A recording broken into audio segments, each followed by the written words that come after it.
Сосногорске открылся обновленный офис ухтинского филиала Коми энергосбытовой компании. Двери офиса открыты для любого жителя республики. Компания осуществляет начисление и сбор денежных средств за электрическую и тепловую энергию, а также обращение с твердыми коммунальными отходами. Поток людей, которые обслуживаются в Сосногорске, достаточно большой, поэтому улучшение условий тут ждали очень. У нас обслуживается порядка 35 тысяч населения. Это только Сосногорск, где-то около 50 тысяч – это Сосногорский район. У нас еще есть 2 доп. Офиса. Обслуживаем юридические лица, где-то порядка около 700 договоров. Ну, новый офис, мы, конечно, все ждали открытия нового офиса. Радует глаз, у сотрудников настроение хорошее, работать в очень комфортных, приятных условиях.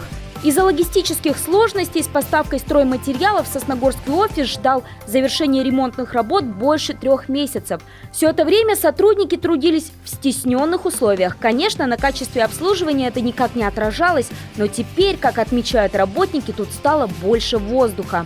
Интерьер радует, дизайн выполнен в корпоративных цветах, тепла в актуальные прохладные оттенки серого и синего добавляет оранжевый. Более того, теперь открыт и центральный вход в офис, который сразу позволяет оказаться в центре обслуживания. Словом, и красиво, и удобно. Поблагодарить за заботу о сосногорцах пришел и руководитель администрации муниципального района. Что сказать? Естественно, слова благодарности. Я надеюсь, что наши жители будут только по хорошему поводу заходить к вам. Меньше будет у вас конфликтов и проблем с плательщиками ваших сборов. Ну и, конечно же, комфорт. Я думаю, что это в первую очередь, что очень важно для жителей. За это вам огромное спасибо.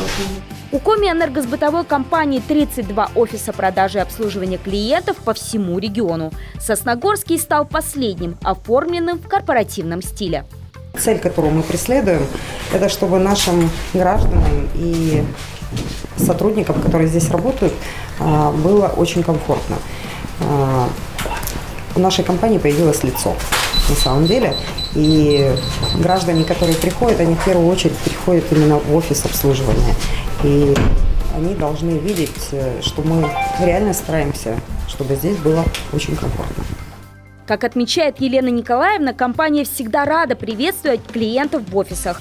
Но приоритетное направление акционерного общества взято на дистанционное обслуживание. В этом году Коми энергосбытовая компания попала в топ-10 российского конкурса в 2 номинациях – развитие интернет-сайта и привлечение клиентов в социальных сетях. Чтобы детально познакомиться с интернет-сервисом поставщика услуг, можно также обратиться в офис. Специалисты по работе с клиентами познакомят вас со всей информацией и предложат взять буклет с пошаговой инструкцией удобных сервисов онлайн-оплаты.